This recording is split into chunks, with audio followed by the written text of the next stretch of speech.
I think we've hit 10:02, so probably a good time if you're ready to start, Seth. And we're recording the session today anyway, so and then at the end we'll do a little intro on the calf project. So cool. We'll leave it to you, Seth, for today. Cool, excellent. Thank you very much. Cheers, guys, for joining us this morning. Any problems with my mic? Somebody just wave and talk over me to let me know. But hopefully the web stays stable enough at my end. We all know what it's been like throughout COVID with trying to get online webinars done and dusted without interruptions.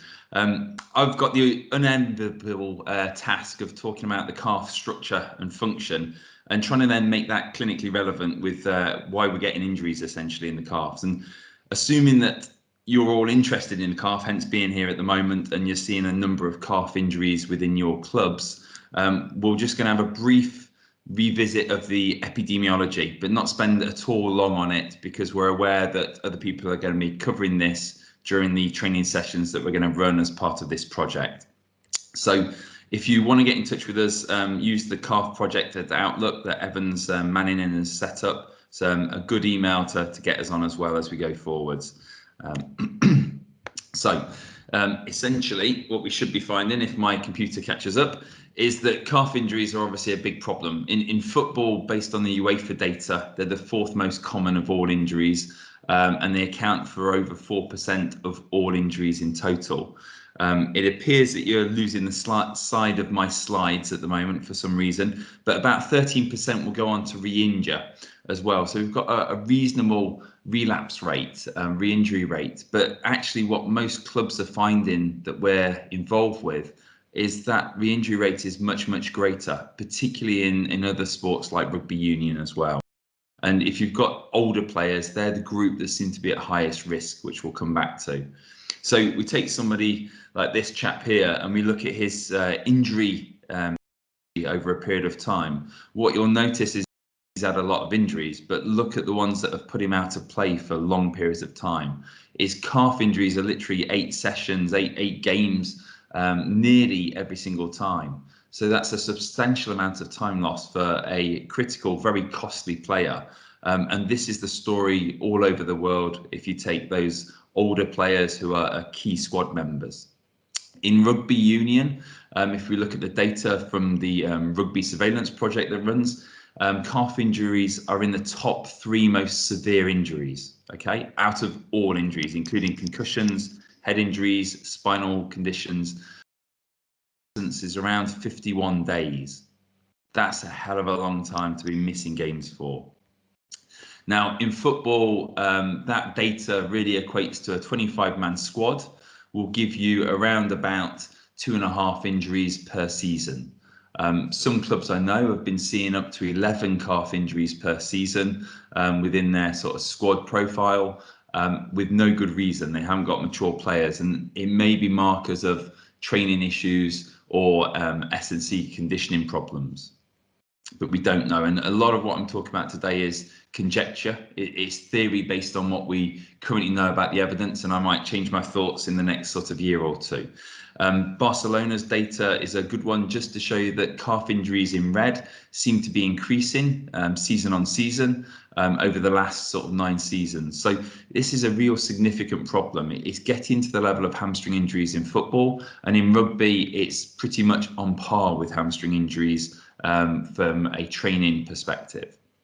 If we think about the mechanism of calf injuries, we might start to be able to understand why it happens. And what we're going to see now is Alison Becker, the goalkeeper in black.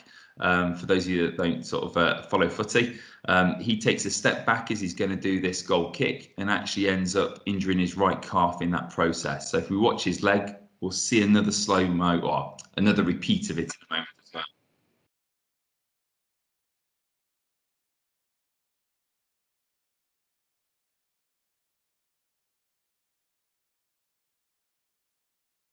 It's literally that leg, as he takes the step back, he goes into a dorsiflex position of his ankle. He extends the knee at the same time. He makes a bit of a snapshot decision about where he's going to actually pass the ball to. There's a player moved into space, and it's a quick change of mind that he has. And when you look at it, it's a normal movement, a normal pattern, something he'll do dozens of times in a game. but for that particular split second, he maybe got the timing wrong or something else and ended up with the injury actually occurring. So the right leg,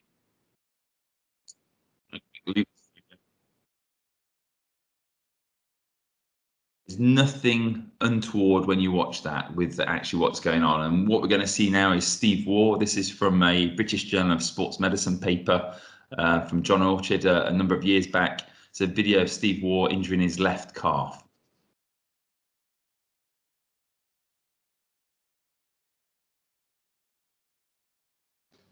So literally he just does the same type of movement pattern. He goes off and the calf is eccentrically stretching. Obviously the muscle's working very hard in that situation. You're trying to store energy and get that propulsion forwards. And when you look at the slow-mo stills taken from the middle wicket, what you're able to observe is a little indentation around that section of his calf. And that's on the scan, when he had an MRI scan, that's where the actual injury occurred with his lateral gastroc. So these are the best options we've got at the moment in terms of trying to tease out calf injuries. But I always try and draw people's attention to how this matches Achilles tendon profiles when we're looking at ruptures. It's exactly the same mechanism, because that's when we get the most stress through the calf muscle. And understanding when the most stress occurs and the structure and function of the calf should help us to understand how we want to try and actually tease out prevention of calf injuries in the future. Left leg, if the video plays, hopefully it will catch up with itself, but if not, I'll move on. So sorry that that's gone a bit jerky, but her left leg, which we'll just try once more and see if it comes through okay. No, it's not going to work on the streaming. So the left leg, as she goes into that position, she gets a big load obviously occurring, but totally normal, and you'll see the calf tremor as she then has the rupture occur. And stealing some of the data from Brady Green's PhD work with Tanya Pizzari, what we've got is the sort of time that these injuries occur in the top graph. So up here, we've got basically most injuries occurring in a gradual onset, so coming on over a period of time. But what you'll notice is steady state running is common for the index injury, but definitely the main feature when we look at re-injuries. That's why we've got the little star here. But in blue is acceleration. Acceleration seems to account for, if there is a mechanism of injury, seems to account for the majority of those injuries, or it's not the majority, the most of them, I should say, because you'll see steady state running is not much lower. You're only talking 1 or 2 injuries lower than that. And when we look then down at the bottom for which calf muscles injured, you'll note that soleal injuries seem to happen a little bit more with steady state running in black, just down here, and gastroc injuries seem to happen more likely with high intensity, high speed running. So there's maybe some differences that we might observe with our mechanisms of injury as we go through.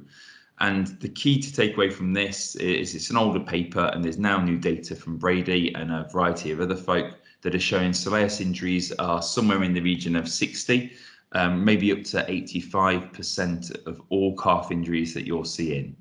Now, obviously within your club, you may only end up seeing 10 gastroc injuries, but across the board, when we look at a big enough data set, this seems to be the same data that we're seeing time and time again.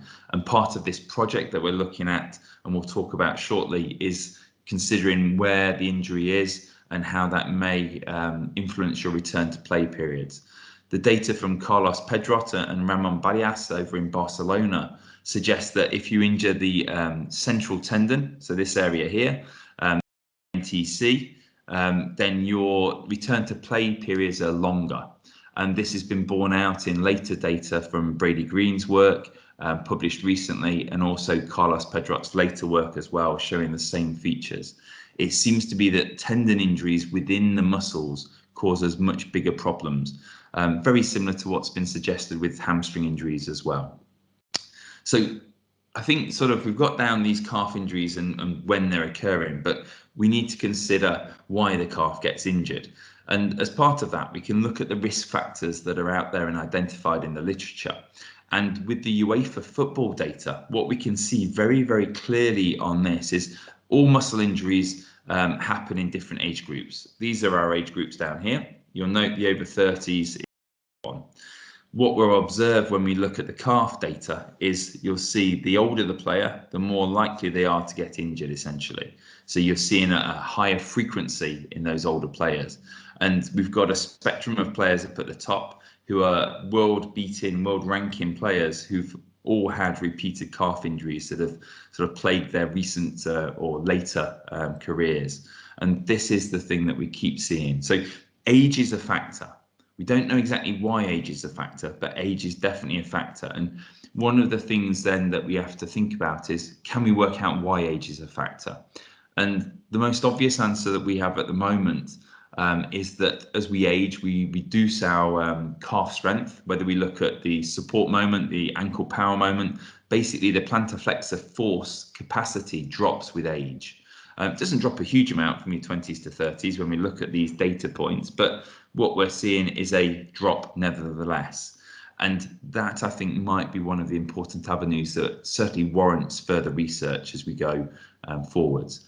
So from the existing data, the biggest risk factors, as we know at the moment, are age and previous injury within 12 months. We don't know why they are a risk factor, but they certainly are factors for risk. And in football, the UEFA data suggests the last 15 minutes of the game seems to be important. This hasn't been shown by all the studies that have looked at it, but the UEFA is the biggest one by far. So whether there's an element of neuromuscular fatigue there or some other explanation, decision-making ability due to mental fatigue, they're all aspects that maybe warrant further consideration. You'll note in all of the literature that has been published at this moment in time, nobody's strength of the plantarflexors as a prospective risk factor, or very many other intrinsic factors. And I think this is a real niche area where some of the work that hopefully we'll do in this collaboration will help us to understand the role the plantarflexor group may have in producing their own injuries. Now, the actual structure then of the calf complex within the posterior region, you've got Soleus, but Soleus is bigger than often we've been told when we train at university. It accounts for around 52% of your anatomical cross-sectional area, but it's also very complex. It has lateral tendon here, medial tendon, and a central tendon that runs straight down into your Achilles tendon. We know there's a similar makeup when we look at the gastroc, but what we're trying to show you is the complexity of Soleus, which is often taught to us as a simple postural muscle that will keep you stood upright. And actually, that's not the case when we start to look at it. Within the image on the right, what you'll see is the actual aponeurotic sort of section here for the medial tendon. There's a whole merger of it, but the central tendon looks much more like a typical tendon. And there's a fourth tendon to add on to the Soleus component, where we have the aponeurosis on the posterior of the Soleus that you can see here. And what you can also see is the plantaris tendon running across. Plantaris ruptures need to be considered within your differential for calf injuries as well. Now, within the Soleus and the gastroc, we know there is a huge variation in the fiber arrangements. They're a complex structure that is comprised of 4 different sections up in the top left here. 4 different sections of muscle within your Soleus have been identified. It's multi-pennate, the fibers all run in different directions. And if I looked at all of us on this talk now, we all have a different makeup of those fibers and their orientation. Now, this is what makes it superbly complex to then try and look at the angle of pennation or the fiber length. Is terribly tricky to do. So that's one of the complexities we have going forwards if we really want to knuckle down and look at the muscle in that much detail. And we really have to ask ourselves, do we need to do so? Now, the big thing about Soleus then is whilst its anatomical cross-sectional area is relatively small compared to, let's say, my vastus group or my hamstring group or my gluteal group, its physiological cross-sectional area, which takes account of the amount of fibers and the orientation of those fibers, is off the spectrum. What you're seeing here on the left is the physiological sectional area. You've got glute max over here, you've got the vastus group in the center here, and you'll note that Soleus is way off by itself.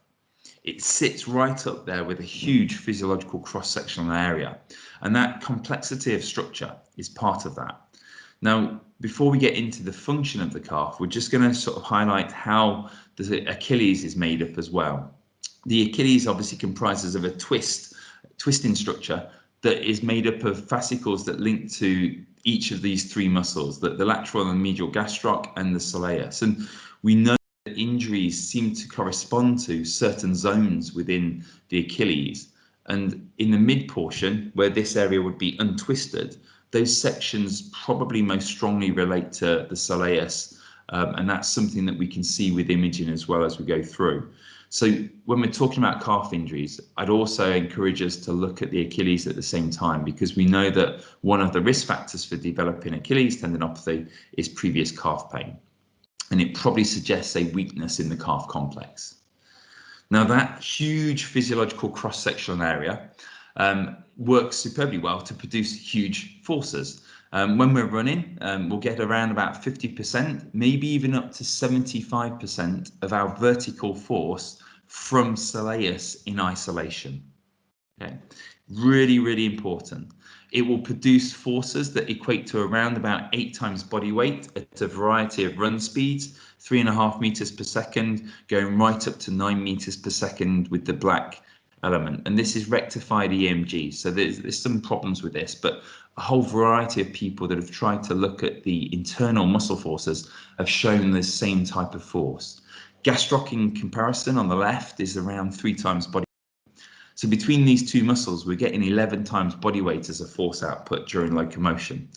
It doesn't work harder when you sprint. It works very hard at steady state jogging, and it will stay around about the same level when we sprint. We'll see a shift to a proximal strategy, and that's why we'll start to see more proximal injuries, hamstring, rec fem, and maybe some of the adductors with higher speed running. And again, just to show you, it's not just the one study. Other studies will show that the vasti will do braking. This is a deceleratory phase here, and the soleus is a propulsor. So actually gets us going forwards with huge forces in comparison to things like your glute max in the middle here. Very little activity in terms of propulsion at these run speeds. Always worth highlighting what run speed we're talking about. And then also from a vertical perspective, you'll see the huge force it's producing at the bottom down there. So these forces are actually, like I said, much, much greater than other muscles. And this is why we see steady state running based injuries rather than sprint all the time, or even some of the acceleratory stuff. Steady state works the muscle very hard. Now, that vertical and horizontal force we talked about actually transfers into one and the same when we're talking about people moving forwards, because the push direction will twist when the shank drops down, as we can see in these players here. So it's also a consideration as we move. Now, that massive function that the soleus produces, coupled with gastroc, is critical for sprint performance. The muscles will control the tendon stiffness by pre-tensioning during the locomotive tasks. And we know from cricket data that the sprint speed as a cricket run seems to correspond directly to your Achilles tendon force and stiffness that you're able to produce. We know when we look at cutting ability, so side steps and the like, that actually ankle strength, plantarflexor power in particular, directly corresponds to your cut ability. It's not just a straight line muscle.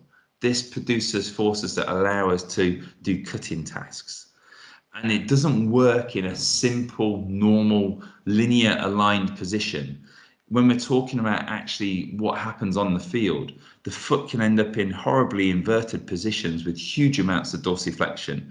And we need to ensure that our rehabilitation and any preventative regimes that you might trial within your working environments allow this. And we'll call these the dirty positions that we need to be looking at. It's not a pure movement, it's a dirty combination of pronation, eversion going on, huge dorsiflexion range with or without the knee going into extension at the same time. And just to show you a different perspective of the same type of position, these are what we need to rehab to, but also we need to consider occurring during normal activities. Now, let's do a quick calculation, because I like to work out what we're meaning by force and load on tissue. Game of football will commonly have a midfielder covering 11 kilometers in a game. We take 8 times body weight as your Soleus load in the middle here. We work out the amount of steps the person's taking on one leg to cover that distance, their body weight, and we do a simple calculation to work out what that equates to. It's a huge force. Now, the body will cope with this, but if you understand that that force and function is critical, we need to end up ensuring our rehab gets people fit for purpose. And an additional 1 kilometer of distance will be 260,000 extra kilos of force. And we can suddenly, a player may break down with the perception that they've not done much more than is their normal. So we need to monitor loads as well as we go through.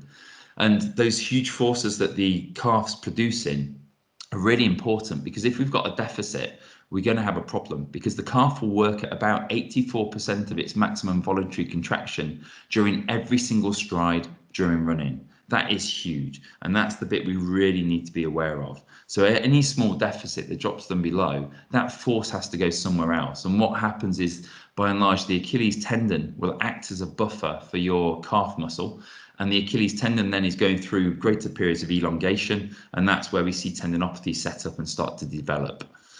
So the Soleus as a whole doesn't just do those normal linear stuff. It's not just a propulsor. It will control tibial translation. So if this is your knee, if you can see my face now as I'm talking, the Soleus, when your foot's fixed, will actually pull the tibia posteriorly, much like hamstrings does, at about 30% of the posterior translatory ability of hamstrings. And this is probably then putting it in play when we're talking about ACL injuries as well. We know it will control tibial bowing by pre-tensioning the tibia via its contraction as well, which has a role arguably in medial tibial stress syndrome, as well as controlling the rear foot, because it attaches to the rear foot and controls pronation of the rear foot far more strongly than tib post can do as well. So it seems to be important for a variety of conditions and problems, not just when we're talking about the calf. What that equates to from a force perspective, if we are trying to measure people, if we do a force through the metatarsal heads, as we're trying to do within this project as part of our monitoring, we would end up with twice body weight would equate to around about 7 to 10 times internal intramuscular intratendon forces, which is what we see physiologically.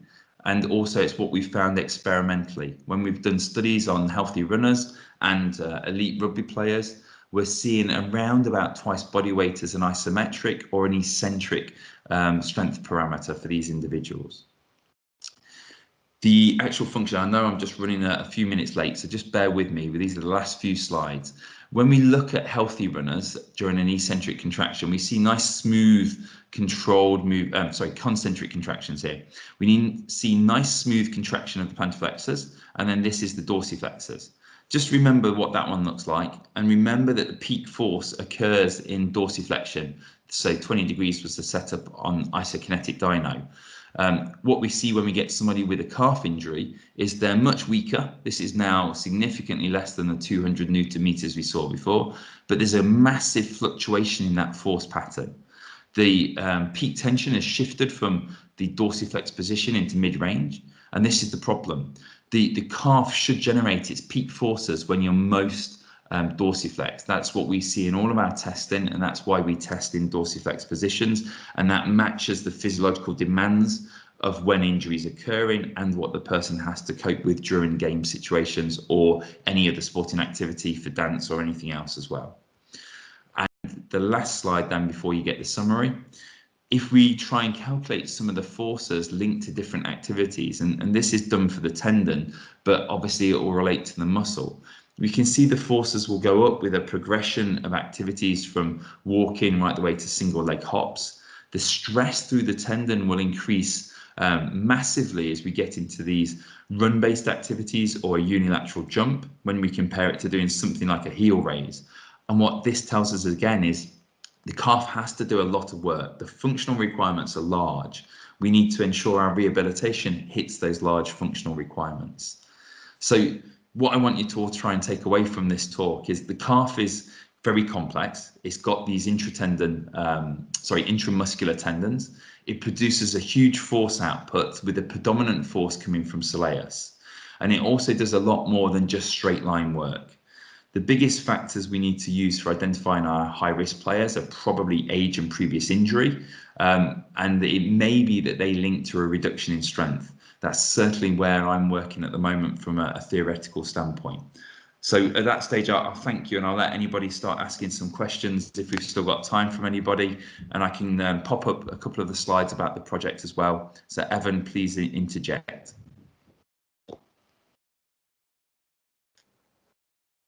Thanks so much, Seth. It was a great presentation and a huge summary on all things calf, which is a great way to launch ourselves into the calf project and what we're trying to achieve with this one.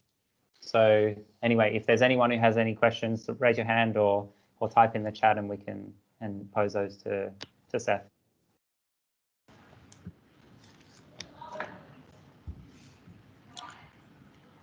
Hello. Hello, yeah, can hear you. Hi. Hey. Morning, Ivan. Morning, Seth. Morning. Yeah, very happy to hear from you. As you said, most of these, most of the slides are important, and I really enjoyed that. There was a point you mentioned that since 2015 till nowadays, numbers of the soleus muscle injuries, especially in football, they just increased. I think, and this point was discussed before also with Ivan.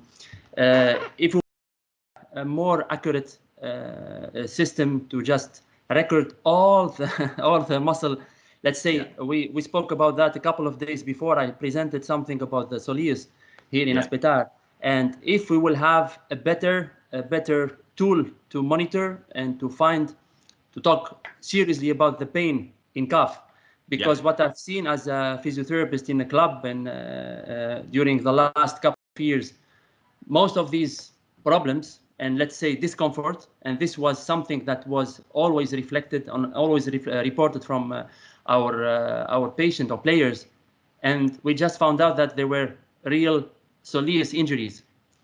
The thing is that we had, I'm not talking about problems or issues, the whole medical staff has to know about the severity of this injury, not only us, because we know it, and we know that you can carry on this injury as long as you don't stop the player, stop the athlete, and just treat it and understand how we can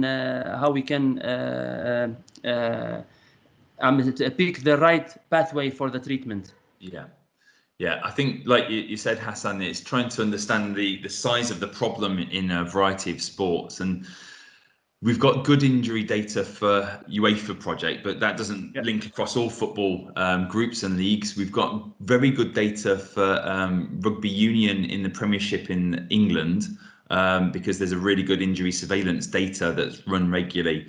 But then when we look at dance, we look at cricket, we look at badminton, tennis, anything else, we don't have those data sets. And that's, I guess, part of this calf project, is trying to understand the size of the problem. And I'm sure as part of the spin-off of the collaboration will be multiple studies within either particular sports or particular country domains, looking at further epidemiology identification. So I think it's really important, and how we get the message out there is something that we're, I guess, trying to send you guys out as disciples to educate the people in your clubs and get them on board and point them in the right direction.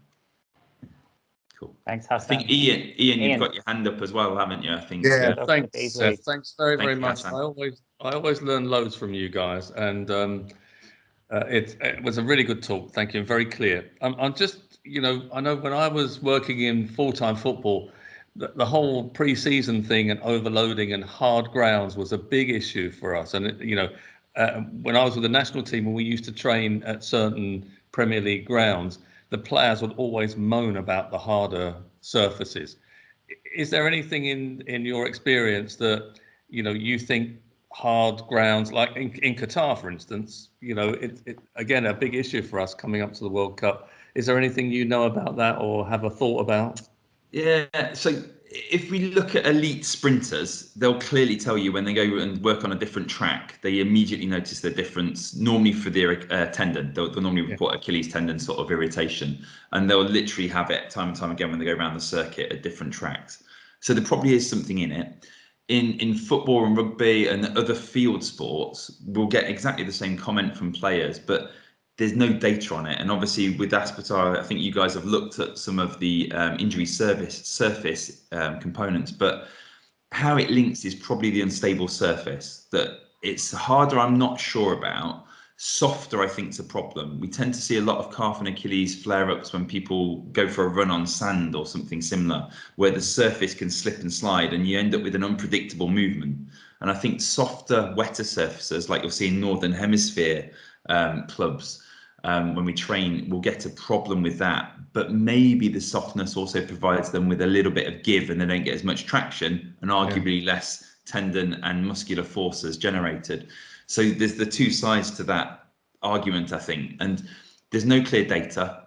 We know in the UEFA data, though, for Achilles tendons, Northern Hemisphere, so colder environments, rather than the Mediterranean sides and yourself, seem to be at higher risk for Achilles tendon problems. So maybe there's something in the firmer ground, but I'd argue that we're softer ground up here, and I don't know. Is the truth of it. It's a good one, and we educate our players to try and our coaches to try and use the same surface repeatedly. So we're not swapping. Change seems to be bad, but if you're accustomed to it, you're fine. So it's a customization, acclimatization. Thanks, Seth. Thank you very much, mate. Cool. I think Tanya's got a hand up if people can still hear me, unless it's frozen. So do you mind if I answer part of that question as well? Is that okay? I think my internet might have dropped out. I'm really sorry, guys, if that's happened. Go for it, Tanya. I was going to say, Ian, Cool. in the Australian Football League, in the Australian Football League, we have evidence that there's a higher proportion of muscle injuries in the week after playing on one of the harder grounds. So in our northern states, where the grounds have been shown to be harder, and then they're not at risk at the time, but they're at risk the following week, is something that we found. We've mainly looked at it with hamstring injuries at this stage, but certainly overall there's a higher propensity, and we'll be looking at that in terms of calf injuries too. Cool. So wait on that one, I think, Ian. It's probably the no, really interesting. Thank you. Yeah, thanks, Tanya. Just to add on that, Lauren here in New Zealand, working a lot with distance runners, always done a lot of Soleus rehab, and then switching to working with sprinters more. I certainly find that Soleus is so important, ability to shock absorb, and then that ability for a sprinter to switch between strategies depending on speed. They're often quite kind of gastroc dominant, and having that ability to change. And I think in surface as well, hockey players, the change in surfaces often requires a change in strategy, where someone switches from on a softer surface, a more stiffening strategy, to perhaps having a bit more give in the knee, and therefore going into a little bit more Soleus loading on a harder surface. And so certainly I'd kind of echo that it seems to have a role in shock absorption to some degree. Yeah, I mean, that sounds like certainly a feasible theoretical standpoint with it, Lauren. So really good points with it.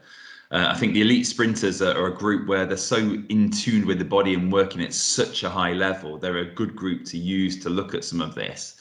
And we know there's the recent paper that's shown like the elite sprinters have bigger gastrocs and smaller Soleus when you compare to the endurance runners. There seems to be this difference in muscular size, which matches what you're saying about their strategy as well. Cool. Any other questions from anyone? Hassan again, yeah? Yes, Seth. About the hard pitches, I think we had a couple of. I had a couple of patients. Unluckily, they had their soleus strain when we changed from a field to the other. I don't have the numbers with me now, but it looks like as I know that the soleus muscle doesn't obey, or the GRF has no effect. It can't affect the soleus muscle, so I think it's more linked to the age of the players more than the, let's say, the field itself. Because I think we have nice fields here, but sometimes we don't have our main stadium, so we have to change. And I don't know, was it luck, or was it there is an evidence behind that? It's the same patients, the same players who were above 30s, which goes with the same population as the soleus muscle strain. They had the soleus muscle injury when we changed from a field to the other, and that the last one was a bit hard. They never had this experience before, and it was a point that I was thinking about. I did no research about that, but what do you think? Yeah, I think, like you said, change is the critical bit. It can be footwear changes as well, and we've got to add that into the mix as well with what they're wearing. So, like Lauren was saying, the sprinters going from training in a trainer to spikes and vice versa, it alters the interaction with the surface, and that's all part and parcel of it. So studs will be the same with the footballing group. Either got short studs, long studs, or they're wearing I forgot what they're called now, the molded stuff now that everyone wears, the little blades. Yeah. So yeah, all parts. Even may I have another one? The last question. Yeah, last question. Okay. As we go from let's say knee flexion, knee extension, and we are going through the late stance phase, when the soleus muscle is taken over, I've seen that some injuries are happening in this let's say in this lapse. Is it linked to a bad synchronization between soleus and gastrocs when the gastrocnemius will take over in the knee extension? Or so I think it opens a bit a way how we train the whole calf to cope with an efficient running pattern. Sorry, Hassan, I missed that because it went all crackly. I think your question was basically, is it a sort of a poor mismatch in the synchronization of the muscle's contraction? We know that there is differences in the muscle contraction. The soleus works very differently and is innervated differently from the gastroc. They don't work in unison and pull at the same time. They will tension differently, and there'll be some movement between the fascicles within the tendon as well that link to that. So I'm sure that's a problem. And I think what we all see in elite sports is where you've got a very skilled mover, they can play with an injury and work around it, and will probably cope with that change in surface. Where you've got someone that's working at the very top of their capacity, day in, day out, and you change the surface, I think then you're probably going to exceed their capacity. And this is where the risk of injury probably goes up for calf, hamstring, whatever else we want to look at. So I think it's critical. Our poorer movers, the people who are less coordinated, less skilled at moving, seem to really struggle when you change anything like that. Surface, change their footwear, or when they're injured, they can't work around it. So I'm sure it's part of it, but how we tease that out is, I think, far too complex to do in a meaningful way, experimentally. I'm sure somebody will. In dance, we probably could, or gymnastics, but yeah. Cool, thank you. Thanks, Hassan. Thank you, Ivan. Look, so I guess 2 quick points before everyone heads off and either starts their day or ends their day. I think in New Zealand, you guys, it's nearly 9 o'clock at night. So a brief thing on the calf project. We're growing in numbers. It's going really well. We've got 7 calf muscle strain injuries submitted to us. Varying quality, so that's just something we're teasing out at the moment to see if we can make it as useful or not, as useful as possible for you guys, and in a way that we can capture as much information as possible. Briefly, we've got the monitoring tool here. You can use that link, or we'll be sending that out anyway via email for any newcomers, as well as a number of rehab exercises and progressions that you can use if you choose to with the QR code. Again, that's all just freely available to you guys to have a look at and use as part of your rehab protocols or not, relevant to your patient population, of course. The 2 points I wanted to get across was next Wednesday, we're going to do a introductory session to everyone who hasn't and who wants to hear more about the project, and so we can explain things a little bit clearer. And the second one was about the education series. In about a month's time, we're looking to tee up the Pizzari Green group. So Brady and Tanya are going to, speaking with Tanya this morning, they're going to put something together for us. They've got a wealth of knowledge and a bunch of information that they can talk to us about. And I believe Brady's just had his one of his papers approved and submitted, so that's exciting for him he'll be able to share that with us. But otherwise, thank you for your time this morning, and we'll hope to have more information we can present to you about what we're receiving in the next month or so. So thanks, and enjoy your days, or enjoy your teas at the end of your days. Cool. Thanks very much, guys. See you later. Bye. Thank you very much. Thank you. Bye. Great job, Seth. Cheers, guys.